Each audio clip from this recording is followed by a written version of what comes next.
Squid Game is still crushing it on Netflix. Viewers are now going back, in fact, to rewatch the first season to see if there's any hints that they missed the first go. The South Korean survival drama premiered on Netflix weeks ago, and yep, we're still talking about it. And you clicked it, so obviously you're still involved too. Welcome back to Most Amazing Top 10. I'm your host, Taylor McWaters, and here are the top 10 dark Squid Game theories too real to ignore, part 2. Let's do it. Kicking off the list at number 10, off the cuff. TikTok user Janini brought this one out on social media, and it made me rewatch that tug of war scene again.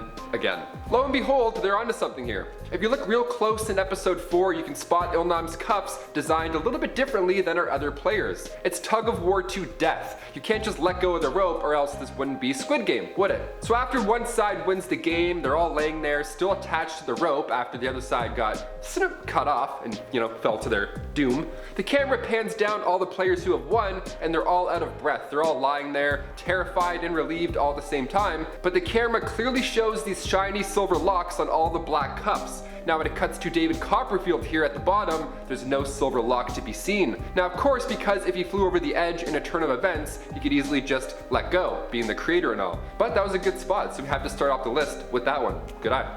Number 9, symbolic attire. Ian Nathanson commented, "You forgot how the workers had similar markings to the action buttons on a PlayStation controller. Does this mean that there will be a future console adaptation of Squid Game?" Well, first of all, I'm a PlayStation guy, so this comment hyped me up. I sure hope so. But the symbols were referencing the actual Squid Game, the very last game, and also the title of the show. Nice. Circle symbols are staff workers, triangles are soldiers, the only ones that are actually armed, and square symbols were managers, who in fact had the most power despite the armed soldiers. The symbols also run a little deeper than we think. The symbols are letters of the Korean alphabet. The circle translates to O, triangle translates to J, and square translates to M. The initials OJM is Korean for, you guessed it, Squid Game. Number 8, 2020 Player's Book. This next one made me raise my eyebrows, kind of like this, except with a little less flair. I can't believe I missed this. Okay, so when Junho originally found the Squid Game archive room, he found this player room. I was rooting for Junho the entire time. He's super smart, he sneaks onto the island, he was out to do anything he could to locate his missing brother. So his character arc was, I'd say, the most exciting, at least for me, until he was betrayed and our hearts were immediately broken.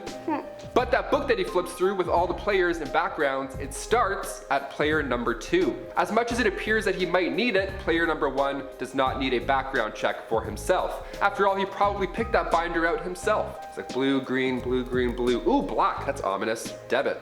Number 7, game clues. So in part 1 of this list, I mentioned that our man Gi-hun will go Hunger Games on this whole operation. Super exciting. We think he's gonna go in this time with, red hair, looking better, and then also a vengeance. But honestly, other theories suggest that he's going to follow his family's footsteps and become the new game maker. They could do 7 more seasons of this show if they went that route. Make this a better version of Saw and we'll watch them all. Show us every kid game imaginable and we're on board. There's even clues throughout the entire season that hint towards the actual games and how to win them. They were there the entire time. It was in their bedroom the entire time, rather. All those hours they had to sit around and look and be bored, literally the wallpaper had more meaning than we thought. I'm surprised the tug of war art didn't tip anybody off, to be honest. Like, that's out there. Maybe I've just done too many escape rooms, but perhaps season 2 will be looking a little bit harder this time around.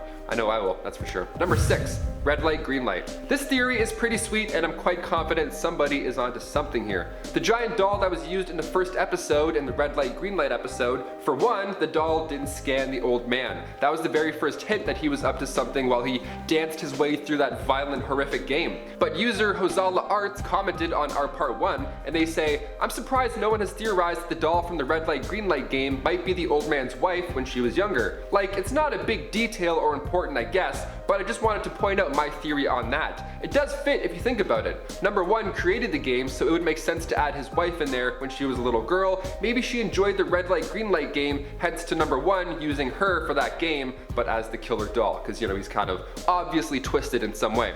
So yeah, I love this theory. I think it sticks. I think for season 2, we'll have a similar process, but this time with Gi-hun. I don't know. Maybe we'll see a violent version of the claw game in episode 1 of season 2, and that may mirror his original down downfall that led him to the games in the first place in season 1. Number 5. Charcoal. In episode 2 of Squid Game, we find our character Sang-woo going through just as much stress as other players. He lost stolen money to the stock market, and his mother's business is also in jeopardy here because of him. The first shot we see of him in the bathroom in episode 2 shows him burning a charcoal briquette.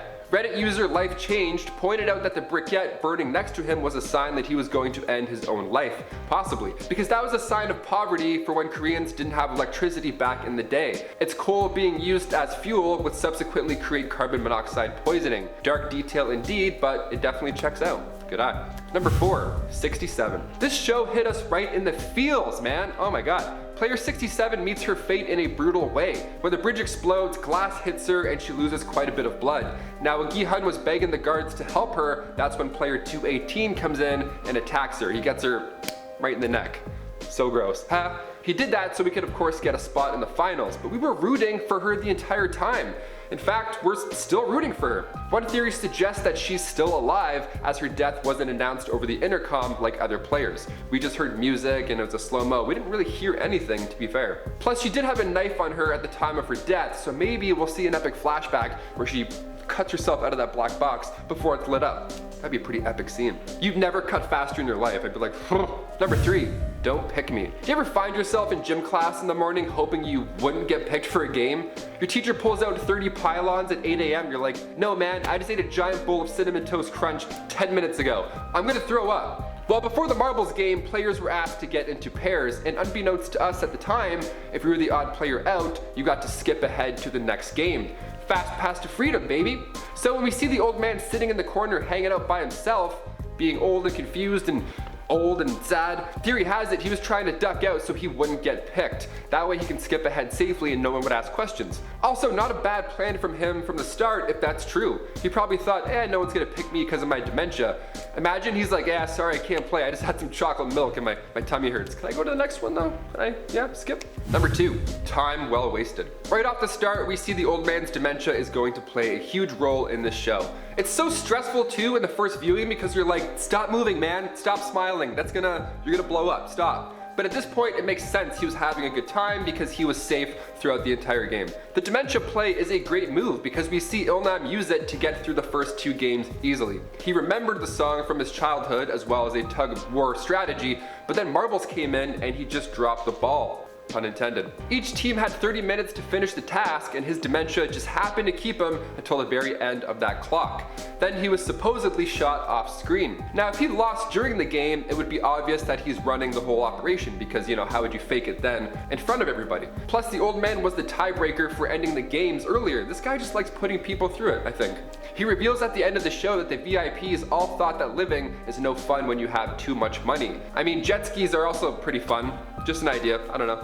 And finally, number 1, keys to the VIP. So we think we figured out most of these tricks in Squid Game Season 1. We have theories on how to become a player and we have theories on how to become a worker. But what do we know about these VIPs with cool masks and they're so sexual? Reddit user Establishment Wild 263 believes they've cracked the code. This was posted just a few days ago, hot off the press, folks. They say, everyone who watched it knows this game isn't run for nothing. It's for people like VIPs to spectate and then bet all their money on the game. My theory is that when Seong went to the bank all his prize money was stored in, he was almost or actually offered a place as a VIP. See, the bank teller tells him your money is now in a regular savings account, but you get almost no interest with that account. And our bank is offering a VIP consolation service for VIPs like you. Now, at one point it's mentioned here that these VIPs spectate the games because they have nothing else to do with their money, and seeing as Ji-hun didn't touch any of his prize money, they may have wanted to offer him a VIP spot.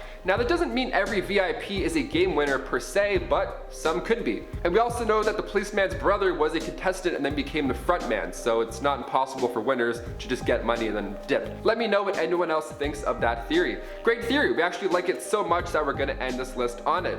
Good call, Establishment Wild 263. Guys, those were 10 more theories about Squid Game that may be true, but what else did we miss? Let us know in the comment section down below so we can read and speculate alongside yourself. I've been your host, Taylor McWaters. Keep being you, and we'll see you next time on Most Amazing Top 10.